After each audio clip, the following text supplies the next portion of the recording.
She lost the money for her triplets' birthday. The hotel manager asked her to clean the hotel pots. At the next table, the billionaire CEO silently watched. He was the man who had abandoned her. What he did next shocked everyone. "Hi, my beautiful family. Today my heart bows in prayer for every woman among us. May the Creator cover you in unshakable strength, clothe you in dignity, and crown you with peace. May the mothers who give life be honored beyond measure. The sisters who stand as pillars never fall. The wives who love with patience be surrounded by joy. And the daughters who bring hope shine brighter than the stars. You are God's masterpiece, the soul of every home, the light that keeps this world alive. If your heart agrees, write present. If your love is true, write, I am with Mr. Peter. Sometimes the worst moments of your life begin with the softest sound, like the gentle beep of a card reader that might as well be a death knell, announcing the end of everything you've worked to build. Teresa. Newman's hands trembled as she stared at the glowing red words on the payment terminal. Transaction declined. The elegant hotel restaurant buzzed around her with the quiet conversations of wealthy patrons, their laughter and clinking glasses creating a soundtrack to her humiliation. Crystal chandeliers cast dancing shadows across white tablecloths, while servers glided between tables carrying plates that probably cost more than Teresa made in a week. At their corner table, her 3 8-year-old sons, Tristan, Gareth and Owen, sat frozen in their chairs, watching their mother's face crumble like a sandcastle hit by an unexpected wave. "Ma'am, is there a problem with your payment?" The hotel manager's voice cut through the ambient noise like a knife through silk, deliberately loud enough for nearby tables to hear.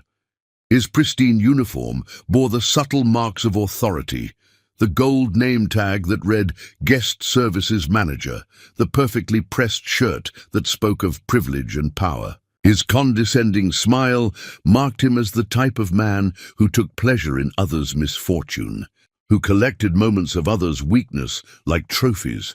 Teresa's throat constricted as she became aware of the curious glances from neighboring tables. This birthday dinner had taken months of saving, cutting corners on everything from groceries to utilities, skipping her own meals to ensure her boys could have one perfect evening. She had clipped coupons and worked extra shifts at the diner, had sold her grandmother's jewelry to afford the down payment on their school clothes this year. She had wanted them to feel special just once, to experience the kind of celebration other children took for granted, to taste what it felt like to be wealthy and carefree for a single evening. Now that dream was dissolving in front of dozens of witnesses, each one a reminder of how far she still had to climb. "I'm sure there's just a mistake," she whispered, her voice barely audible above the restaurant's ambient noise. "Could you please try running it again?" The manager's lips curved into a cruel smile that never reached his cold eyes. "This is the 3rd attempt, ma'am. The card shows insufficient funds." He paused, letting the words sink in and watching her face crumble before, adding with false concern, "Perhaps you should have verified your balance before ordering. Champagne and prime rib for a table of 4. Heat flooded Teresa's cheeks like acid. She hadn't ordered champagne, just sparkling cider for the boys' birthday toast, the cheapest celebratory drink on the menu. But pointing that out would only draw more attention to their situation, would make her seem defensive and desperate. Around them, conversations had quieted as other diners began to notice the commotion, their forks pausing halfway to their mouths as they watched the drama unfold. Tristan, her eldest by 3 minutes, reached across the table and squeezed her hand with fingers that seemed too small to carry such wisdom. His dark eyes, so mature for his 8 years, reflected a pain that no child should understand, the pain of watching his mother's dignity stripped away in public. "Mom, it's okay. We can just have cake at home like we always do." "No," Teresa said firmly, though her voice shook with the effort of maintaining composure. "This is your birthday. You deserve this celebration. All 3 of you deserve to feel special today." The manager cleared his throat impatiently, checking his expensive watch with theatrical precision. Ma'am, we need to resolve this situation expeditiously. The table has been occupied for over an hour, and we have other guests waiting. Our reservation book is completely full this evening.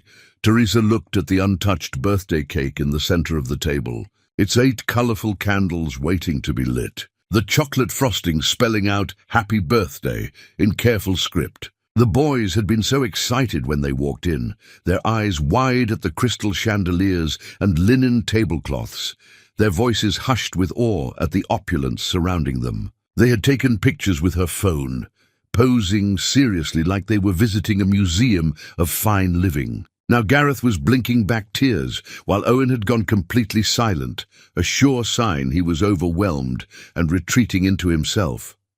"What are my options?" Teresa asked, her voice steadying as maternal instinct overrode embarrassment. She would endure any humiliation to protect her children from disappointment. The manager's smile widened, revealing teeth that were too white and too perfect.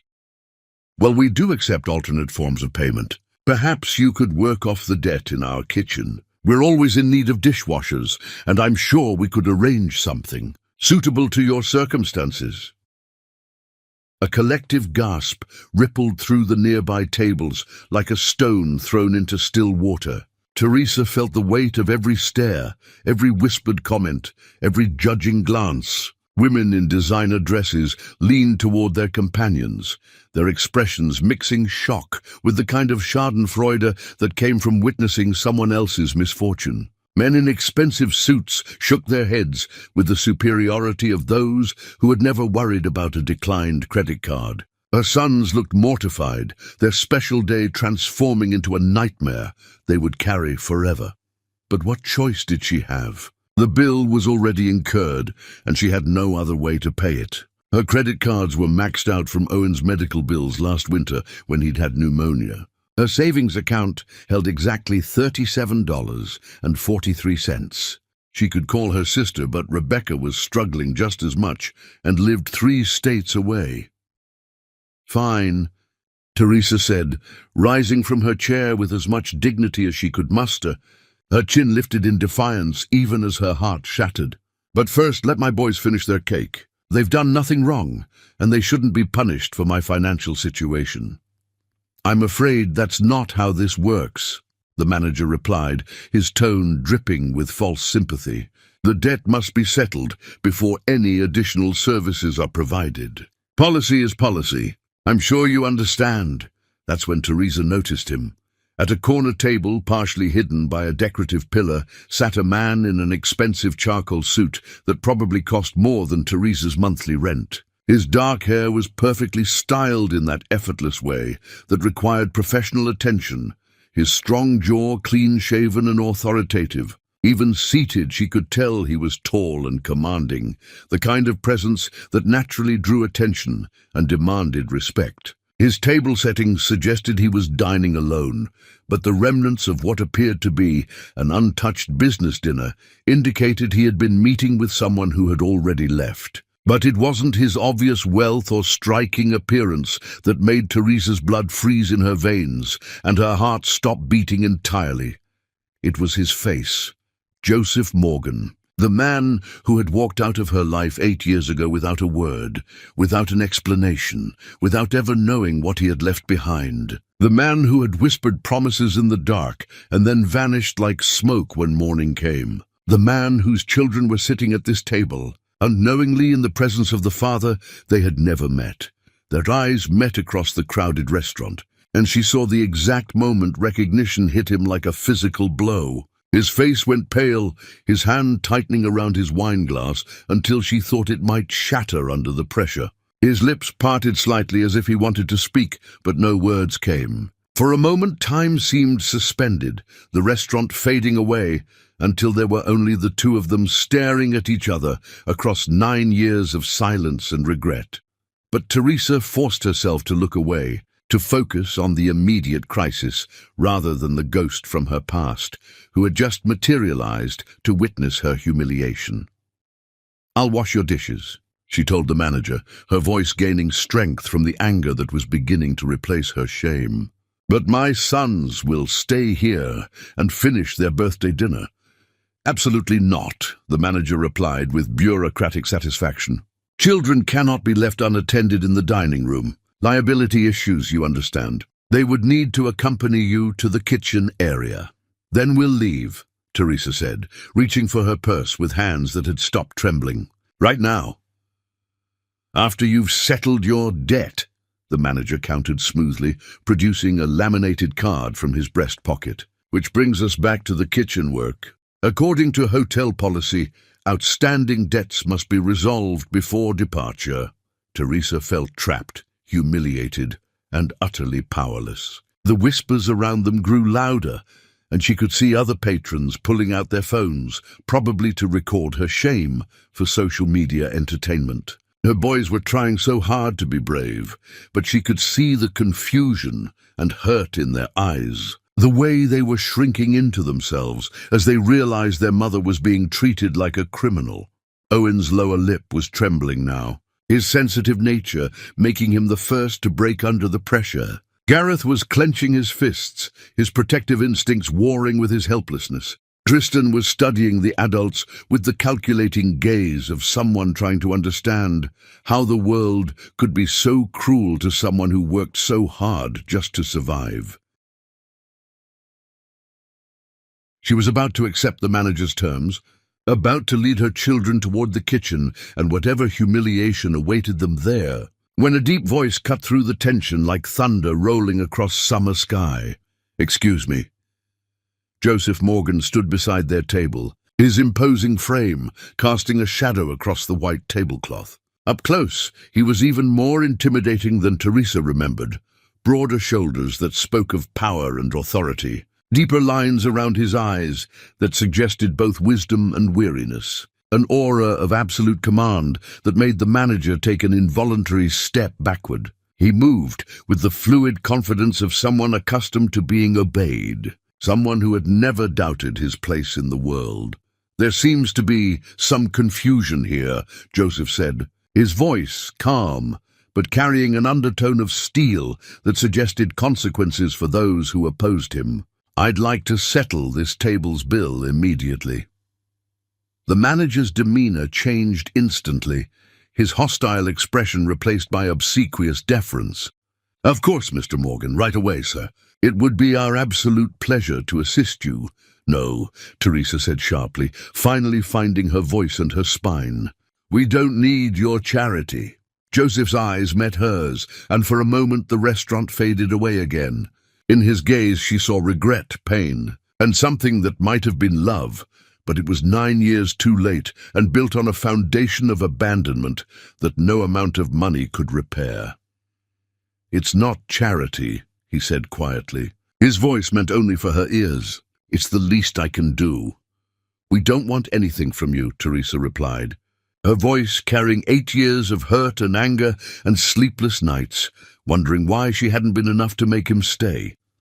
But even as she spoke, she was aware of her sons watching this exchange with curious eyes. They didn't know who this stranger was, or why their mother's entire body had gone rigid with tension, why her voice had taken on that particular tone that meant adult complications they wouldn't understand. Joseph turned to the manager, whose face had gone from arrogant to nervous in the span of seconds. "What's the total for their table?" Well, Mr. Morgan, it's approximately $250, but given the circumstances—" "Done!" Joseph pulled out his wallet and handed over a black credit card that caught the light like obsidian. "And I'd like to speak with you privately about your customer service policies." The manager's eyes widened as he recognized the exclusive card, the kind that came with no spending limits and suggested wealth beyond imagination. "Sir, I was simply following standard protocol." "Your protocol," Joseph said, his voice dropping to a dangerous whisper that somehow carried more menace than any shout, "involves humiliating a mother in front of her children on their birthday? Your protocol involves suggesting a woman wash dishes to pay for a meal in front of a room full of strangers. Your protocol includes threatening children with hunger because their mother's credit card was declined." The manager began to stammer an apology, but Joseph held up a hand that silenced him immediately. "Process the payment. Bring these boys their birthday cake with fresh candles. New candles, not the ones that have been sitting out. Sing happy birthday like you mean it. Bring them ice cream and whatever else they want from your dessert menu. And if I ever hear of you treating another customer with such disrespect, you'll be looking for a new job before the week is out. Do I make myself clear?" "Yes, sir." "Absolutely, sir." "Right away, sir." As the manager scurried away like a scolded child, Teresa felt a complex mix of emotions: relief, gratitude, and overwhelming anger at needing to be rescued by the one man she never wanted to see again. "Please sit down," Joseph said gently to the boys, who had been watching the exchange with wide eyes and growing understanding that this stranger had just saved their birthday. "This is your celebration. Don't let anyone take that away from you." Tristan, ever the protective older brother, looked between Joseph and his mother with the wisdom of someone who had learned to read adult emotions out of necessity. "Are you a friend of Mom's?" The question hung in the air like a bomb waiting to explode. Teresa saw Joseph's throat work as he swallowed hard, his eyes never leaving her face, searching for some indication of how to answer. "We knew each other a long time ago," he said carefully, his voice gentle in a way that made Teresa's chest ache with memories she had buried deep. The manager returned with a new waiter, a sommelier, and what appeared to be half the kitchen staff, all eager to make amends for their colleagues' behavior. They quickly lit fresh candles on the boys' cake and led the entire dining room in singing "Happy Birthday" with an enthusiasm that bordered on theatrical. The other patrons, perhaps feeling guilty for their earlier gawking, clapped enthusiastically as Tristan, Gareth, and Owen made their wishes and blew out the candles with the pure joy that only children could summon after trauma. Throughout the mini-celebration, Teresa was acutely aware of Joseph standing nearby, his presence both comforting and deeply unsettling. She caught him watching the boys with an intensity that made her stomach clench with a terrible suspicion, his gaze lingering on their faces with the kind of recognition that spoke of blood calling to blood. When the cake was finished and the boys were comparing their small gifts from her, carefully, chosen tokens that had cost her grocery money but brought them joy, Joseph approached the table again. "Enjoy the rest of your evening," he said formally, his businessman's mask sliding back into place. Then to Teresa, he added in a lower voice that carried the weight of unfinished conversations, "Could I speak with you for a moment?" "No," Teresa replied firmly, gathering her purse and helping the boys with their coats, her movements sharp with the need to escape. "We're leaving. Teresa, please. Just 5 minutes." The sound of her name on his lips after all these years made her pause, but only for a moment. "You lost the right to speak to me 8 years ago when you disappeared without so much as a goodbye." She stood and took Owen's hand, nodding for Tristan and Gareth to follow. As they walked toward the exit, she could feel Joseph's eyes on them, studying, calculating, realizing. She could practically hear the wheels turning in his brilliant mind as he processed what he was seeing. At the restaurant's entrance, Teresa paused and turned back one final time. Joseph was still standing by their table, his face pale and his hands clenched at his sides, his expensive suit rumpled from the evening's drama. When their eyes met across the crowded restaurant, she saw something that terrified her more than his sudden reappearance in her life. She saw recognition dawning in his eyes as he looked at her 3 sons, saw him counting back the years, calculating ages and possibilities, saw the devastating truth beginning to take hold in his sharp mind. Joseph Morgan was finally putting the pieces together, and Teresa knew with bone-deep certainty that their carefully constructed life was about to be turned upside down. Chapter 2. The shocking truth. The rain that had threatened all evening finally began to fall as Teresa hurried her sons toward the bus stop. each drop feeling like an accusation against her skin. "Mum, why were you upset with that nice man?" Owen asked, his small hand warm in hers as they walked quickly down the sidewalk. "He helped us." Teresa's heart hammered against her ribs as she heard the hotel's main entrance open behind them, followed by the sound of expensive shoes on wet pavement. She didn't need to turn around to know Joseph was following them. "Sometimes grown-ups have complicated history," she said, pulling the boys closer as they reached the bus shelter. "It doesn't matter now." But even as she spoke the words, she knew they were a lie. It mattered more than anything, because Joseph Morgan wasn't just any man from her past. He was the father of her children, even if he had never known they existed. "Teresa, please." Joseph's voice came from behind them, closer than she had expected. "Just let me explain." She spun around, her protective instincts flaring. "Stay away from us." But Joseph was already looking past her, to where Tristan, Gareth and Owen stood huddled together under the bus shelter's overhang.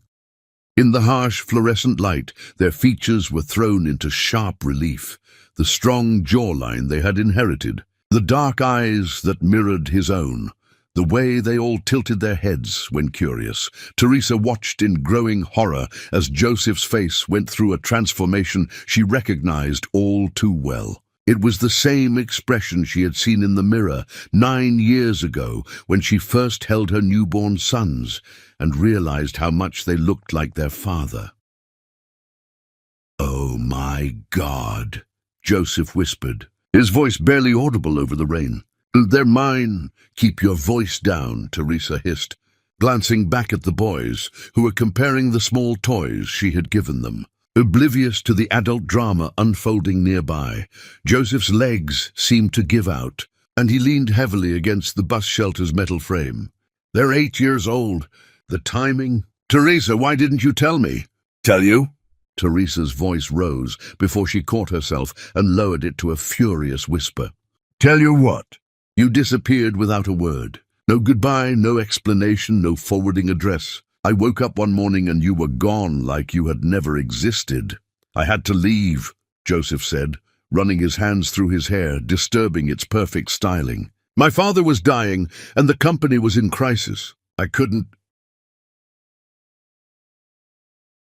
"You couldn't what? Write a note? Send a text? Give me some indication that I meant more to you than a one-night stand?" Joseph's eyes flashed with pain. "You meant everything to me. You still do." "Don't." Teresa held up a hand to stop him. "Don't you dare stand there and rewrite history. You left because I wasn't part of your world." A struggling waitress wasn't good enough for Joseph Morgan, heir to a billion-dollar empire. "That's not true," Joseph protested. "But Teresa wasn't finished. I found out I was pregnant 3 weeks after you vanished. 3 weeks of calling your number and getting a disconnected message. 3 weeks of going to your apartment and finding it empty. I had to accept that you were gone and that I was going to raise our children alone." The word children seemed to hit Joseph like a physical blow. He looked again at the triplets, and Teresa saw his sharp mind doing the calculations, piecing together the timeline, understanding the magnitude of what he had missed. "Triplets," he breathed. "Identical triplets." "No," Teresa corrected sharply. "They're fraternal. Tristan and Gareth are identical to each other, but Owen is different. He was smaller when they were born, needed more care." Joseph's eyes fixed on Owen, the smallest of the three, who was currently showing his brothers a trick with his small toy car. "I missed everything. Their first steps, their first words, their first day of school." "Yes, you did," Teresa said without mercy. "You missed sleepless nights and doctor visits and parent-teacher conferences. You missed bedtime stories and scraped knees, and the time Owen had pneumonia and almost—" She stopped herself, not wanting to give Joseph any more ammunition for guilt. "I would have come back," Joseph said desperately, "if I had known." "But you didn't know, because you didn't care enough to leave a way for me to contact you. So don't stand there and act like you're the victim in this." The bus arrived with a hiss of air brakes and a spray of puddle water. Teresa quickly gathered her sons, grateful for the escape route. "Come on, boys."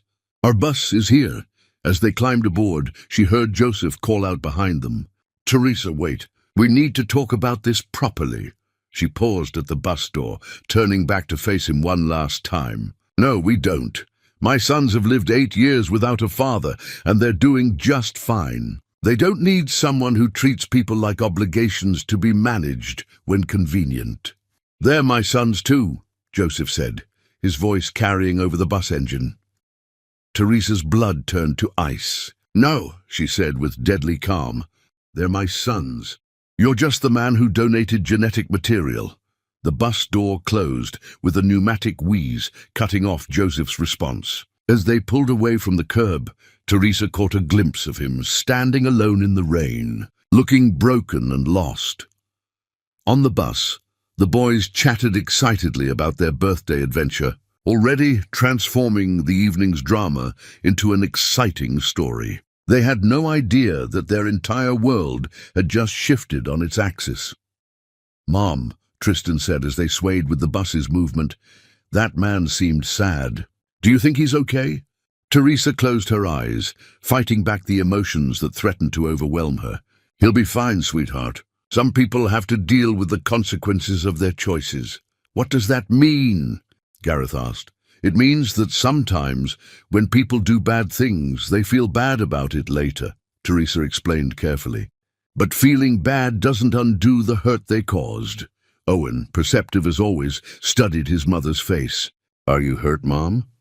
Teresa pulled him closer, breathing in the scent of his hair and trying to memorize this moment before everything changed. Because despite her brave words, she knew Joseph wouldn't simply walk away. Not now that he knew the truth. "A little," she admitted. "But I have you 3, and that makes everything better." The boys seemed satisfied with this answer and returned to their toys and quiet conversation. Teresa stared out the rain-streaked window and tried to prepare herself for the storm that was coming. Over the next few days, the expensive gifts began arriving. First came a massive toy robot that transformed into a truck, delivered to their apartment building with a card, signed simply J. Teresa returned it immediately, not even opening the box. Then came matching bicycles in the boys' favorite colors, blue, red, and green. Teresa loaded them back into the delivery truck before the boys even saw them. Next were tablets loaded with educational games, winter coats that probably cost more than Teresa made in a month, and a collection of books that would have made any child's eyes light up with wonder. Teresa returned every single item, each package feeling like an invasion of the life she had built for herself and her sons. On the 4th day, Joseph appeared at her apartment door. Teresa opened it just wide enough to glare at him through the security chain. "Go away." "The boys need things," Joseph said, his usually commanding voice uncertain. "I can see their shoes have holes in them. Their coats are too small. Let me help." "We manage just fine without your money," Teresa replied coldly. "This isn't about money. It's about my children having what they need." "They're not your children," Teresa said firmly. "Children are raised by the people who show up every day, not the ones who show up with credit cards when it's convenient." Joseph's jaw tightened. "I want to be part of their lives." "Well, you can't. They have a life, a routine, a sense of security. I won't let you disrupt that just because you've suddenly developed a conscience. Don't I have rights as their father?" The word rights made Teresa see red. "Rights? You want to talk about rights? What about my right to know where you went? What about my right to make an informed decision about my pregnancy? What about my right to not have to work 3 jobs just to keep a roof over their heads while you were building your empire?" Joseph looked stricken. "You work 3 jobs? That's none of your business. It is if you're the mother of my children." Teresa started to close the door, but Joseph put his hand against it, not forcing it, but stopping her from shutting him out completely. "Teresa, I know I hurt you. I know I made terrible mistakes. But those boys deserve to know their father. Those boys deserve to be protected from disappointment and abandonment. You've already proven you're capable of both." "People change," Joseph said quietly. Some do, Teresa agreed. But 9 years is a long time to build a life without someone. We don't have room for you in it anymore. This time, when she closed the door, Joseph didn't try to stop her. But as Teresa leaned against the wood and listened to his footsteps retreat down the hallway, she had the sinking feeling that this conversation was far from over. Late that night, after the boys were asleep, Teresa sat at her kitchen table with a cup of tea and tried to figure out what to do next. Her phone buzzed with a text from an unknown number. "I know you don't want to hear from me, but I need you to know that I never stopped loving you. I never stopped thinking about what we could have had. I'm sorry I wasn't the man you needed me to be, but I want to try to be that man now." Teresa deleted the message without responding and blocked the number. But when she went to check on her sleeping sons, she found herself studying their faces in the dim light from the hallway. Tristan had Joseph's stubborn chin. Gareth had his confident smile, even in sleep. And Owen, sensitive Owen, had the same thoughtful expression Joseph wore when he was processing difficult information. They were growing up without their father, and despite everything she told herself about protecting them, Teresa couldn't help wondering if she was denying them something important. That night, she dreamed of Joseph standing in the rain, and for the first time in 9 years, she let herself remember why she had fallen in love with him in the first place. Chapter 3. The Hidden Guardian. 3 weeks passed in blessed silence, and Teresa began to hope that Joseph had finally accepted her decision and moved on with his life. But hope was a luxury she could no longer afford. The first sign that her world was still shifting came on a Tuesday morning when Mrs. Rodriguez, her elderly landlord, knocked on her apartment door with an apologetic expression and an envelope in her weathered hands. "Teresa." "Mija, I'm so sorry," Mrs. Rodriguez said, wringing her hands. "I know the rent isn't due until Friday, but I got a call yesterday. Someone paid your rent for the next 6 months in advance." Teresa's blood went cold. "What do you mean someone paid it?" "A man called, said he was a family friend. He wired the money directly to my account before I could even ask questions. I tried to call him back to clarify, but..." Mrs. Rodriguez shrugged helplessly. "Did he give you a name?" Teresa asked, though she already knew the answer. "Morgan, Mr. Joseph Morgan. He said you were going through a difficult time, and he wanted to help without bothering you directly." Teresa's hands clenched into fists at her sides. "Mrs. Rodriguez, I need you to return that money. We didn't ask for this help, and we don't want it." The older woman's face fell. "Oh, mija, I already deposited it. My grandson needed surgery, and I used some of it for his medical bills. I thought it was a blessing."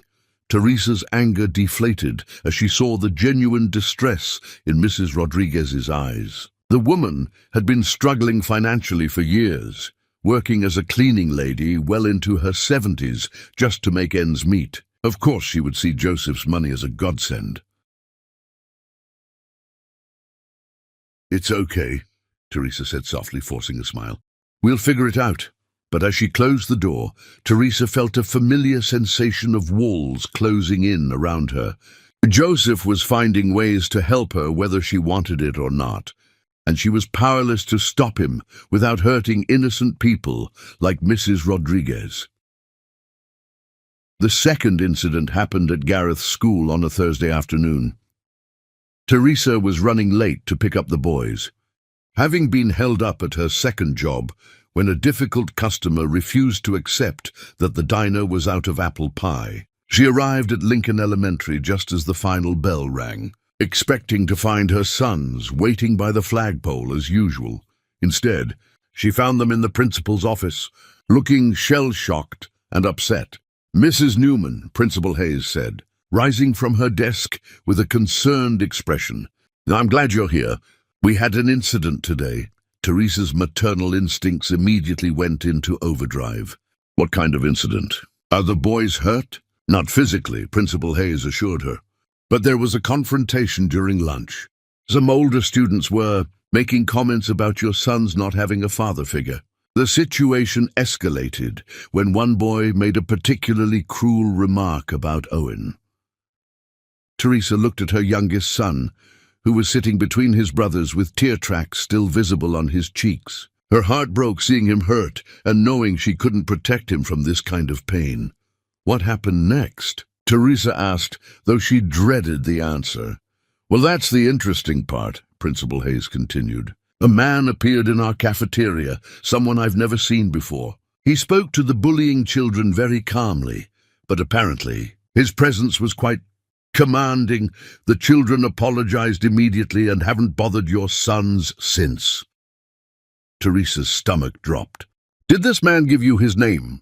He said he was a family friend who happened to be in the area, Mr. Morgan, I believe. He spoke with our security guard and showed proper identification. Everything seemed legitimate, but I wanted to make sure you were aware. I'm aware, Teresa said grimly. Boys, get your backpacks. We're leaving. As they walked to the bus stop, Teresa struggled with conflicting emotions. Part of her was grateful that someone had protected her children from cruelty, but a larger part was furious that Joseph had involved himself in their lives without permission. Mom, Tristan said as they waited for the bus, who was that man who helped us today? Teresa looked down at her eldest son, seeing Joseph's intelligent eyes staring back at her. What did he say to you? Nothing really, Gareth chimed in. He just asked if we were okay and told us we were brave for standing up for each other. But the big kids got really quiet when he talked to them. He had kind eyes, Owen added softly, like he understood what it felt like to be different. Teresa's throat tightened. Despite her anger, she couldn't deny that Joseph had done something good for her children. That knowledge made her feel even more conflicted about the whole situation. That evening, after the boys were asleep, Teresa called the number Joseph had texted from weeks earlier. She had unblocked it specifically for this conversation. He answered on the first ring, as if he had been waiting for her call. Teresa? You need to stop, she said without preamble. Stop what? Stop paying our rent. Stop showing up at their school. Stop inserting yourself into our lives. There was a long pause before Joseph responded. I can't do that. Yes, you can. It's called respecting boundaries. My children were being bullied, Joseph said, and Teresa could hear the controlled anger in his voice. Some kid told Owen that he was weak because he didn't have a daddy to protect him. What was I supposed to do, walk away? Teresa closed her eyes, feeling the fight drain out of her. How did you even know about it? I've been watching, Joseph admitted. From a distance. I know you don't want me involved, but I can't just pretend they don't exist. They're my sons, Teresa. They don't know that, Teresa said sharply. And I want to keep it that way. Why? What are you so afraid of? The question hit her like a slap.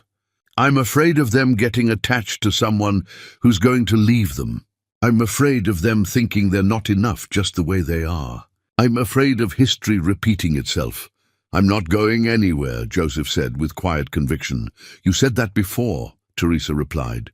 9 years ago, you said you weren't going anywhere.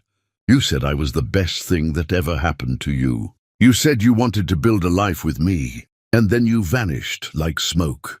I explained, you explained nothing. You gave me excuses. There's a difference. Another long silence stretched between them before Joseph spoke again. I know I hurt you. I know I made choices that caused irreparable damage. But Teresa, those boys are growing up, and they're going to start asking harder questions about their father.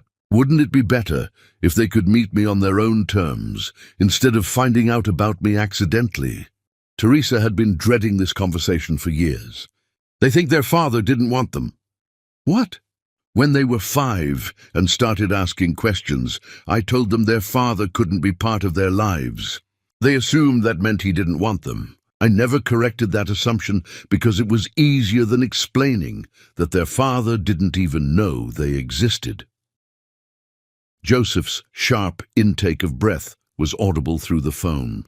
My God, Teresa, they think I abandoned them on purpose? It seemed kinder than the truth, Teresa said defensively. What truth? That their father was a coward who ran away from the best thing in his life. That he spent 8 years building a business empire to try to fill the hole you left in his heart. That he would have moved heaven and earth to be with you if he had known about them. Teresa's resolve wavered at the raw pain in Joseph's voice, but she couldn't afford to let emotion cloud her judgment. It doesn't matter what you would have done. What matters is what you did do. You left. And my job is to protect my children from people who leave. I won't leave them, Joseph said firmly. I won't leave you. Not again.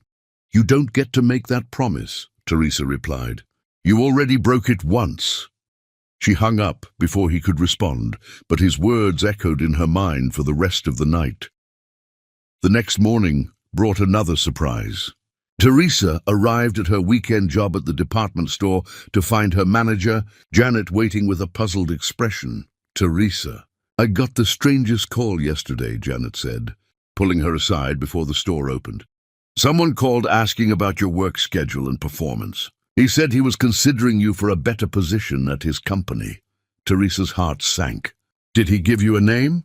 Morgan. He was very professional, asked about your reliability, your customer service skills, your character. I gave you a glowing review, of course, but I thought you should know in case you're job hunting and forgot to mention it. I'm not job hunting, Teresa said through gritted teeth. Oh. Janet looked confused. Well, he seemed very interested in your situation. Asked about your availability for full-time work, what kind of benefits you might need for a family with children. I hope I didn't say anything wrong. You didn't do anything wrong, Teresa assured her, though inside she was seething. Joseph was investigating her life, gathering information about her struggles, probably planning some grand gesture to rescue her and the boys. That weekend, the boys had their first soccer game of the season. Teresa arrived at the field with folding chairs and orange slices, ready to cheer on her sons as they navigated the chaotic world of 8-year-old athletics.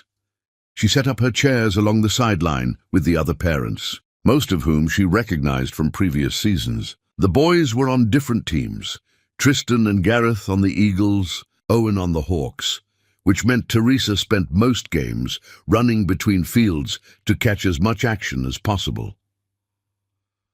Halfway through Tristan's game, she noticed a tall figure standing alone near the parking lot, partially hidden behind a large SUV. Even from a distance, she recognized Joseph's silhouette. He was watching the field intently, his attention focused entirely on Tristan as her son dribbled the ball down the field. Teresa felt a mixture of anger and something dangerously close to longing. Joseph looked so intent, so invested in what was happening on that field. When Tristan scored a goal, she saw Joseph's fist pump in the air before he seemed to catch himself and look around to see if anyone had noticed. After the game, as Teresa was packing up her chairs, she heard footsteps behind her. He's fast, Joseph said quietly. Tristan, he's got good instincts on the field. Teresa didn't turn around. You need to stop coming to their games. I'm not bothering anyone. I'm just watching from a distance. It's creepy, Teresa said, though even as she said it, she knew it wasn't entirely true. Joseph wasn't lurking or being inappropriate. He was simply a father trying to watch his children play, even if they didn't know he existed. I missed 8 years, Joseph said, his voice thick with emotion. I missed their first steps, their first words, their first day of school. Please don't ask me to miss everything else too. Teresa finally turned to face him, and what she saw in his eyes nearly broke her resolve. He looked haunted, desperate, like a man drowning and begging for a lifeline. This isn't about what you missed, she said softly. It's about what's best for them. What if what's best for them is having their father in their lives? What if what's best for them is being protected from disappointment? They stared at each other for a long moment, the weight of unspoken words hanging between them like a bridge neither was ready to cross. Finally, Joseph nodded and stepped back. I'll try to be more discreet. As he walked away, Teresa realized he hadn't promised to stop coming. He had only promised to be more careful about being seen. That night, as she tucked the boys into bed, Owen asked her a question that made her blood freeze. "Mom, do you think our daddy might be watching us sometimes, even if we can't see him?" Chapter 4. Cracks in the Wall. Lightning split the October sky like God's own signature across the darkness. And Teresa Newman knew this storm would change everything. She stood at the bus stop with Tristan, Gareth, and Owen, watching the evening commuter bus disappear into the distance without stopping. The driver had seen them, she was certain of that, but the rain was coming down in sheets now, and apparently picking up a single mother and 3 children wasn't worth the hassle.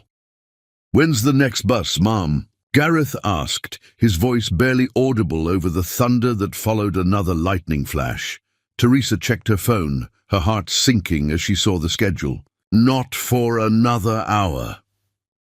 The boys huddled closer together under the inadequate shelter of the bus stop, their school clothes already soaked despite her best efforts to keep them dry. Owen was shivering, his lips taking on a pale blue tint that made Teresa's maternal instincts scream with alarm. She pulled out her phone to call a taxi, then remembered her bank account balance and slowly put it away. Even if she could afford the ride, most cab companies wouldn't come to this part of town, especially in weather like this. "We'll walk," she decided, though the distance to their apartment was nearly 2 miles through neighborhoods that weren't particularly safe after dark. "In this rain?" Tristan asked, ever the practical one. "Mom will get soaked." "We're already soaked," Teresa pointed out, trying to keep her voice light. "A little more water won't hurt us." But as they stepped out from under the bus stop's minimal protection, the full force of the storm hit them like a cold, wet wall. The wind whipped Teresa's hair across her face, and she had to grab Owen's hand tighter to keep him from being blown off balance. They had made it less than 3 blocks when the car appeared.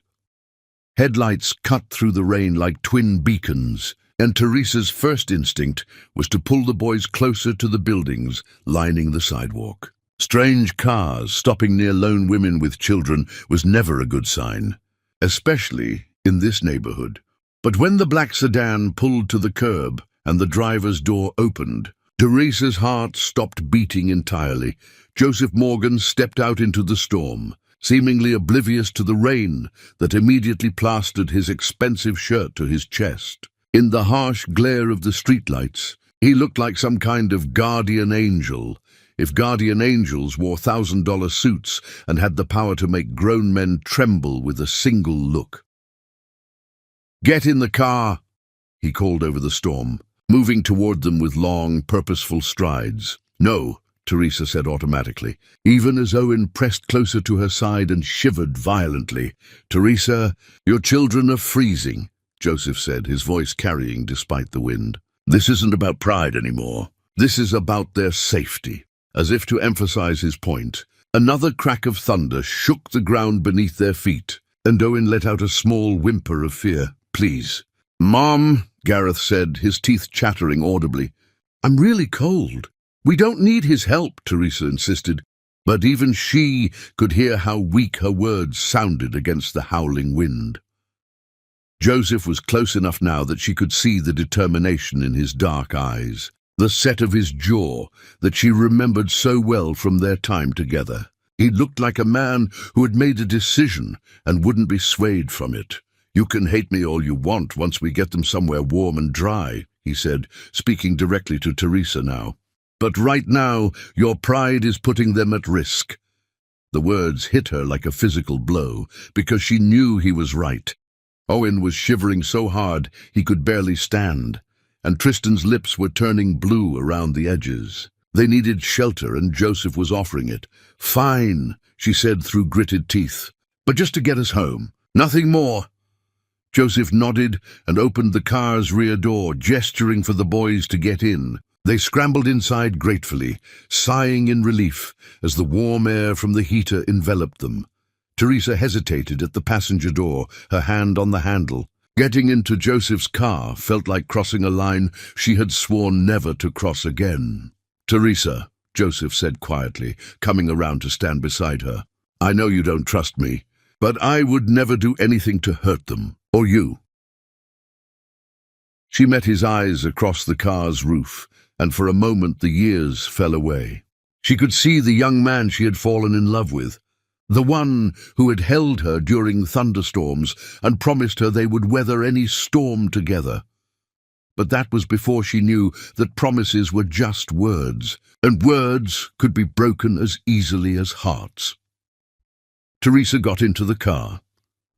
The drive to their apartment was tense and silent, except for the boys' quiet chatter in the back seat. They were fascinated by the car's leather interior and electronic displays, asking Joseph polite questions about the various buttons and screens. Joseph answered their questions patiently, his voice gentle in a way that made Teresa's chest ache with memories she had worked hard to bury. He had always been good with children, had talked about wanting a family someday. She wondered if he remembered those conversations, if he thought about what might have been. When they reached her building, Joseph parked and turned off the engine, but made no move to get out. "Thank you," Teresa said formally, reaching for her door handle. "Wait," Joseph said, and something in his tone made her pause. "There's something I need to tell you." "Boys, go on up," Teresa said, handing Tristan the apartment keys. "Get into warm clothes and start your homework. I'll be up in a minute." The boys climbed out of the car, still chattering about their adventure, and disappeared into the building. Teresa watched until the elevator doors closed behind them, then turned to face Joseph. "What is it?" she asked, though she wasn't sure she wanted to hear the answer. Joseph stared through the windshield at the rain streaming down the glass. "I've been helping more than you know." Teresa's stomach clenched. "What do you mean?"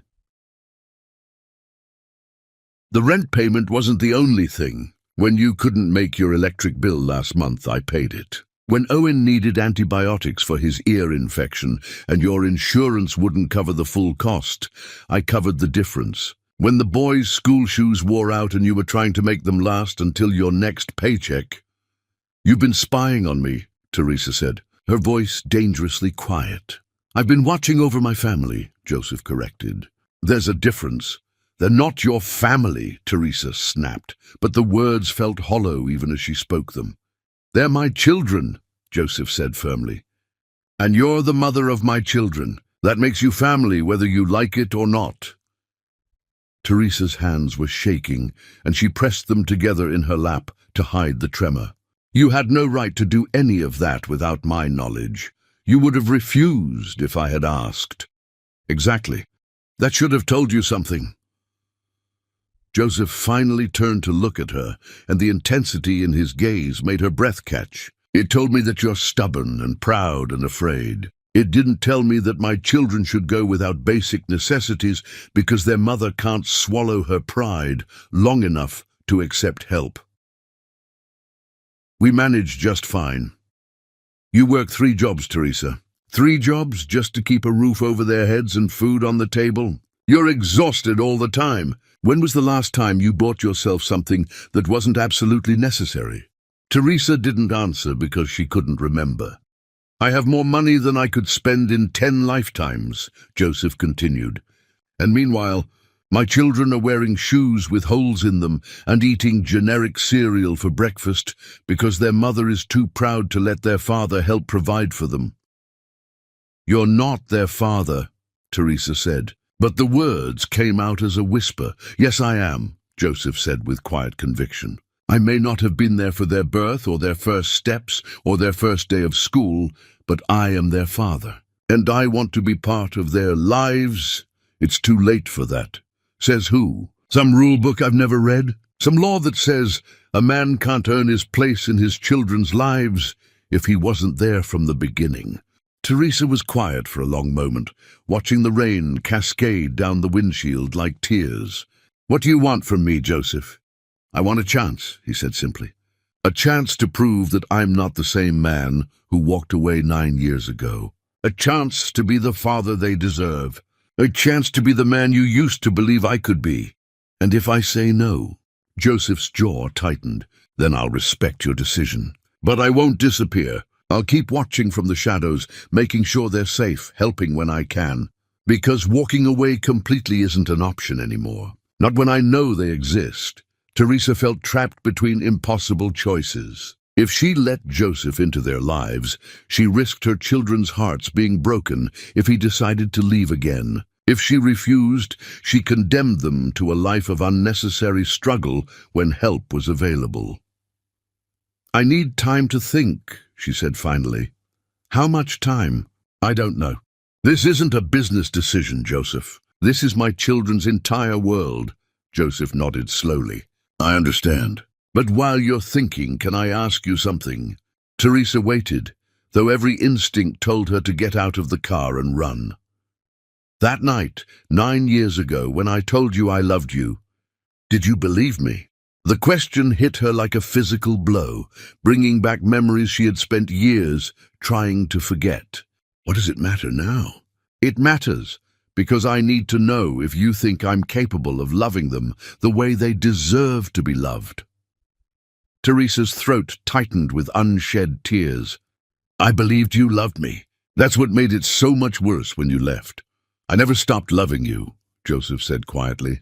"Even when I tried to convince myself that leaving was for the best, even when I threw myself into work to try to forget you, even when I dated other women hoping to find what we had, I never stopped loving you. Then why didn't you come back? You're Joseph Morgan. You have resources, connections, power. If you wanted to find me, you could have found me." Joseph was quiet for so long that Teresa thought he wasn't going to answer. When he finally spoke, his voice was raw with honesty. "Because I was afraid you had moved on. I was afraid you had found someone better, someone who deserved you in ways I never did. I was afraid that coming back would only cause you more pain." "So you decided for both of us," Teresa said, "just like you decided to leave in the first place." "Yes," Joseph admitted, "and I was wrong. About all of it." They sat in silence for several minutes, listening to the rain drum against the car's roof. Finally, Teresa reached for the door handle. "I should go up. The boys will be wondering where I am." "Teresa," Joseph said as she opened the door, "that note Owen passed me at the soccer game. Did you know about it?" Teresa froze. "What note?" Joseph reached into his jacket pocket and pulled out a piece of paper that had been folded and unfolded so many times it was soft around the edges. He handed it to Teresa, and with trembling fingers she opened it. In Owen's careful 8-year-old handwriting it read, "Thank you for helping us at school. You have kind eyes like my mom says my daddy would have had. I hope someone is being nice to you too." Teresa's vision blurred as tears she had been holding back for weeks finally spilled over. "When did he give you this?" "Last week, after the soccer game. He slipped it to me when you weren't looking."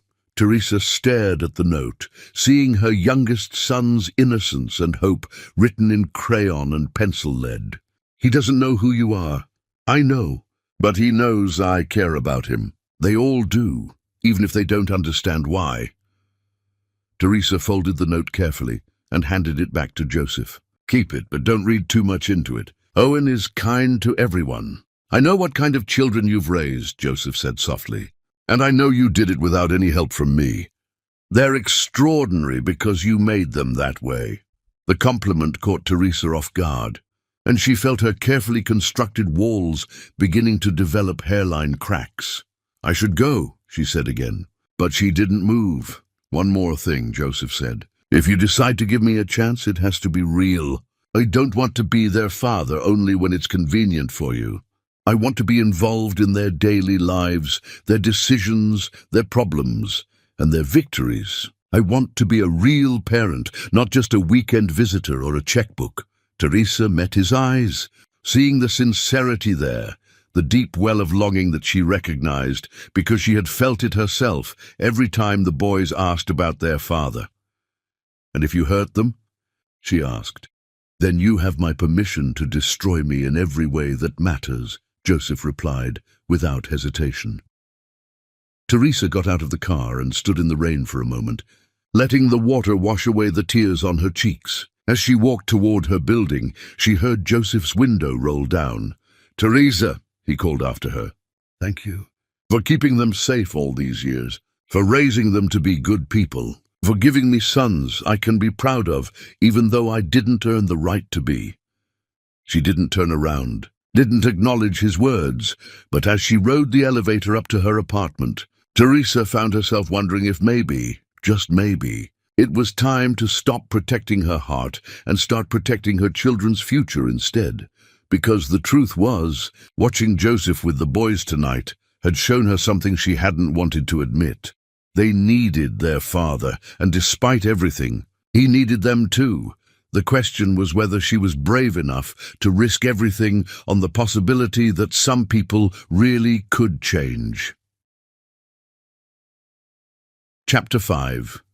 The Secret Mentor. Sometimes the most dangerous lies are the ones we tell ourselves, and Teresa Newman was about to discover that her carefully constructed world was built on foundations more fragile than morning mist. It started with a casual conversation at the school pickup line on a crisp November afternoon. Teresa was waiting with the other parents, checking her phone for messages from her weekend employer, when Mrs. Patterson, Gareth's teacher, approached with a warm smile. "Mrs. Newman, I wanted to thank you for arranging for Mr. Morgan to volunteer in our reading program," she said, her voice bright with enthusiasm. "The children absolutely adore him, and his one-on-one sessions with struggling readers have been incredibly effective." Teresa's blood turned to ice water. "I'm sorry, what did you say?" "The volunteer reading mentor, Mr. Morgan. He's been working with several students, including your boys, for the past 3 weeks. The children have made remarkable progress." Mrs. Patterson's smile faltered as she noticed Teresa's expression.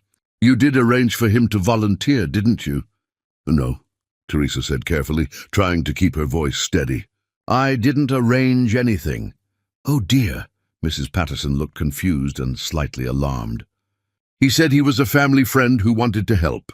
He provided all the proper background check documentation and references. Principal Hayes approved everything personally."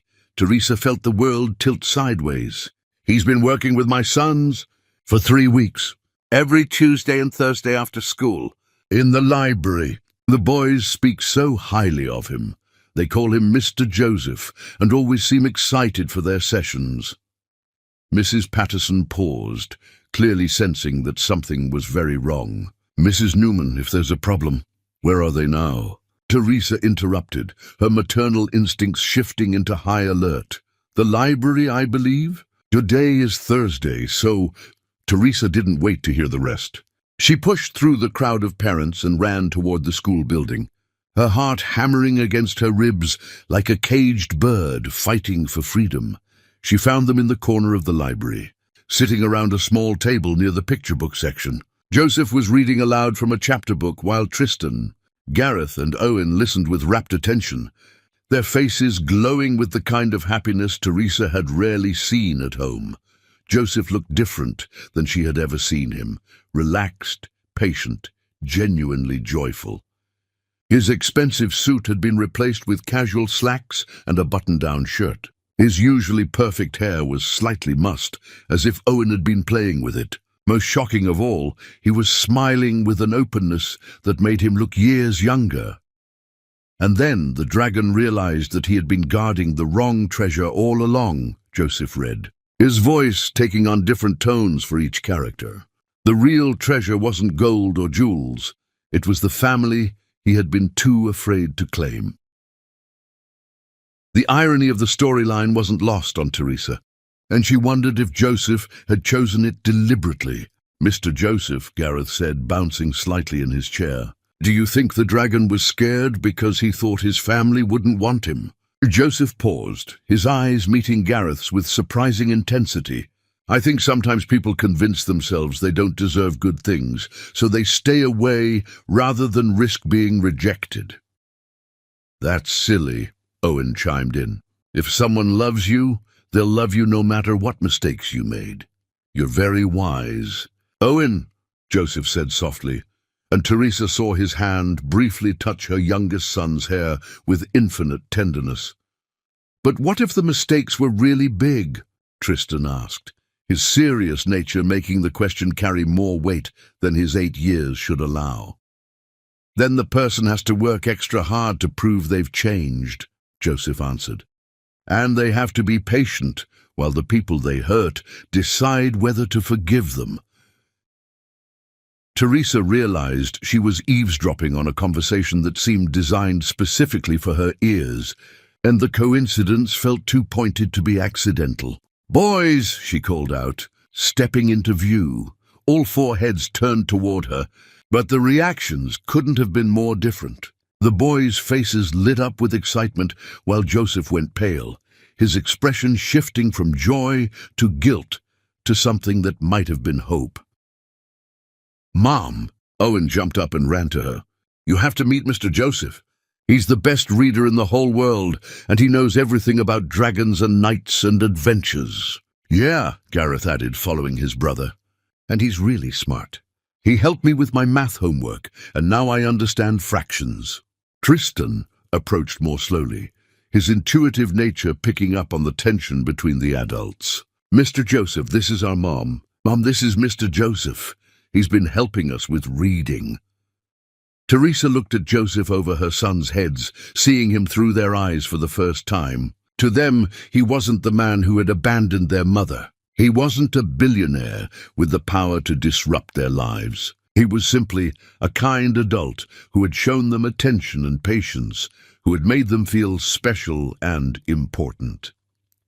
"Hello, Mrs. Newman," Joseph said formally, rising from his chair. "I hope you don't mind that I've been working with the boys. Principal Hayes assured me that all parent volunteers were welcome." The lie was smoothly delivered, but Teresa caught the slight emphasis on parent and knew it was intentional. "Can we talk?" she asked, her voice carefully neutral. "Boys, please gather your things. We need to go home." "Oh, Mom," Gareth protested. "We were just getting to the good part of the story. Mr. Joseph was going to teach us how to make paper airplanes," Owen added hopefully. "Another time," Teresa said firmly, though her heart ached at the disappointment in their voices. As the boys reluctantly packed their backpacks, Joseph approached Teresa with cautious steps. "Before you say anything," he said quietly, "let me explain. Explain how you manipulated your way into my children's school. Explain how you've been deceiving them for weeks. Explain how you thought lying to them was a good foundation for a relationship." "I didn't lie to them," Joseph protested. "I never claimed to be anyone other than a volunteer who wanted to help. You're splitting hairs and you know it." Joseph ran a hand through his hair, disturbing its careful styling. "I was trying to find a way to be part of their lives without disrupting the boundaries you set. I thought if I could prove myself capable of being a positive influence. You thought you could manipulate me into accepting you by going behind my back. That's not—" Joseph stopped, his shoulders sagging. "Maybe that is what I was doing. But Teresa, you have to see how they respond to me. They're starving for male attention, for a father figure. I'm not trying to replace you or undermine your authority. I just want to be part of their lives." Teresa glanced at her sons, who were pretending to pack slowly while obviously listening to every word of the adult conversation. "We'll discuss this at home," she told them. "Say goodbye to Mr. Joseph." The boys hugged Joseph with an enthusiasm that made Teresa's chest tighten with conflicting emotions. She could see genuine affection in their faces, real connection that went beyond simple politeness. "Will we see you next week?" Owen asked hopefully. Joseph looked at Teresa, his expression a silent question. "That depends on your mother." "Please, Mom," Gareth added. "Mr. Joseph makes reading really fun, and he promised to finish the dragon story."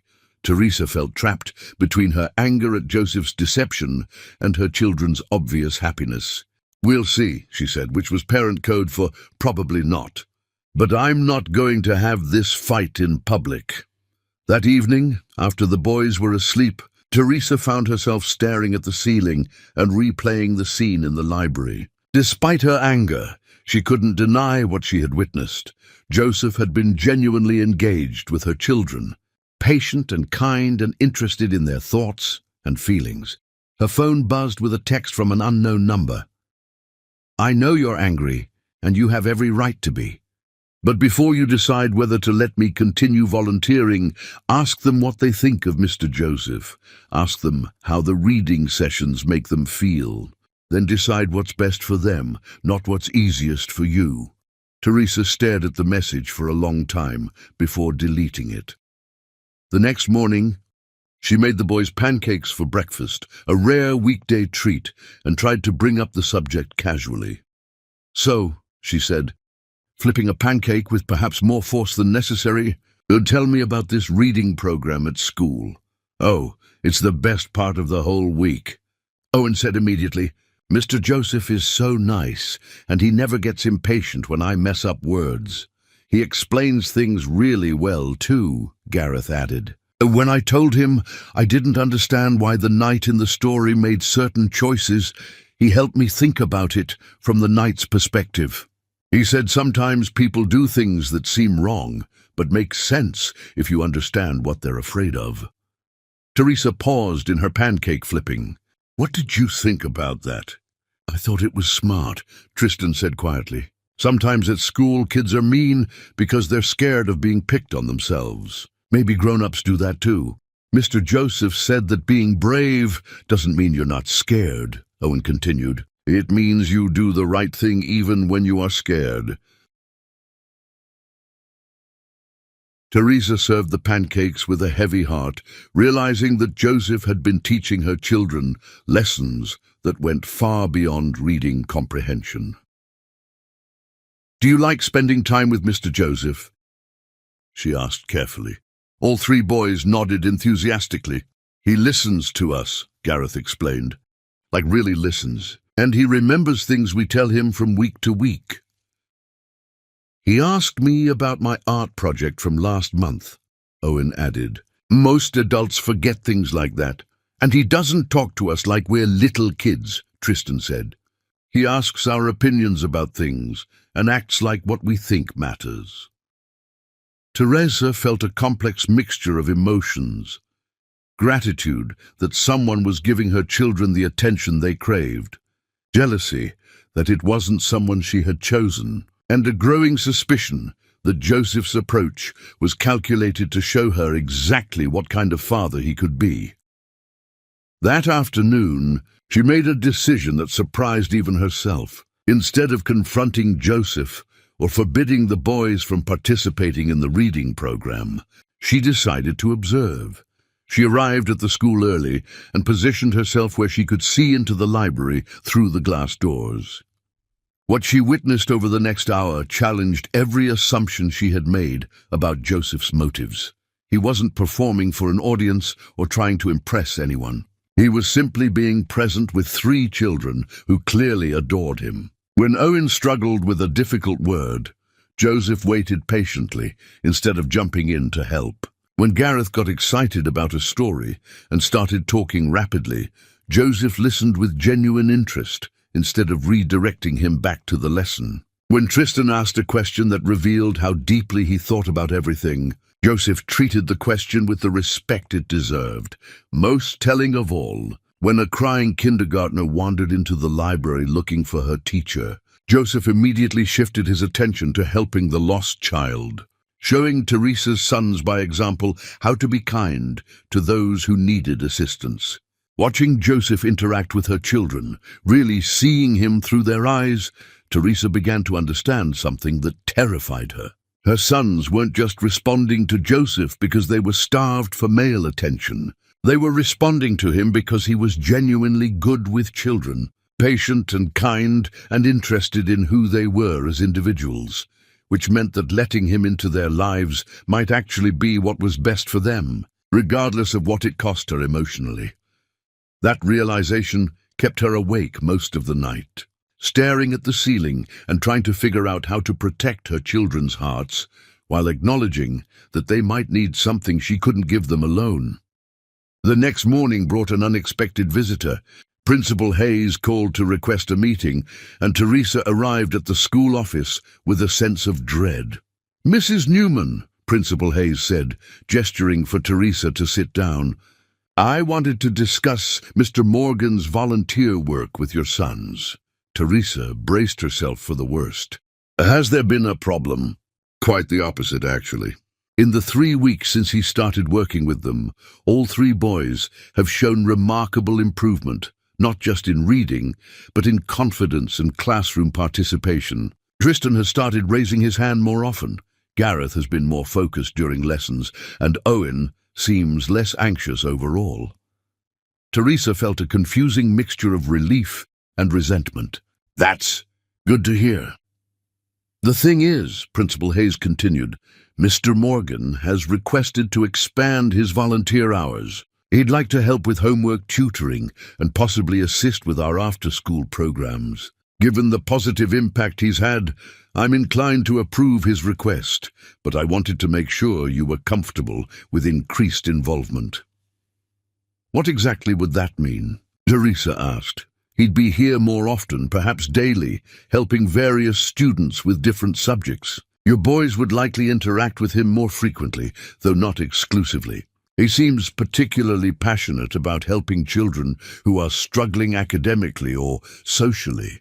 Teresa realized she was at a crossroads. She could refuse and explain that Mr. Morgan was actually the father her children had never met, which would create a scandal and potentially traumatize the boys. Or she could allow the increased involvement and try to manage the situation on her own terms. Can I think about it? She asked. Of course. But Mrs. Newman, I have to say, in 20 years of education, I've rarely seen a volunteer who connects with children the way Mr. Morgan does. Whatever else might be complicated about the situation, he genuinely cares about those boys. That evening, Teresa sat at her kitchen table with a cup of tea and tried to make sense of her feelings. Part of her was still angry about Joseph's deception. Part of her was grateful that her children were thriving. And a small, traitorous part of her was beginning to remember why she had fallen in love with him in the first place. Her phone rang, interrupting her thoughts. Hello? Teresa, it's me. Joseph's voice was careful, respectful. I know you're probably furious about the volunteer situation, and I understand if you want me to stop. But I needed to tell you something first. What? She asked warily. I never expected to feel this way about them.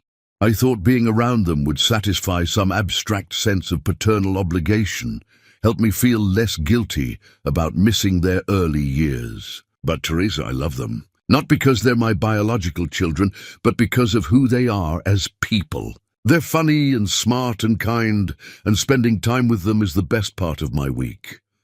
Teresa's throat tightened. Joseph, I'm not trying to manipulate you or earn points or prove anything.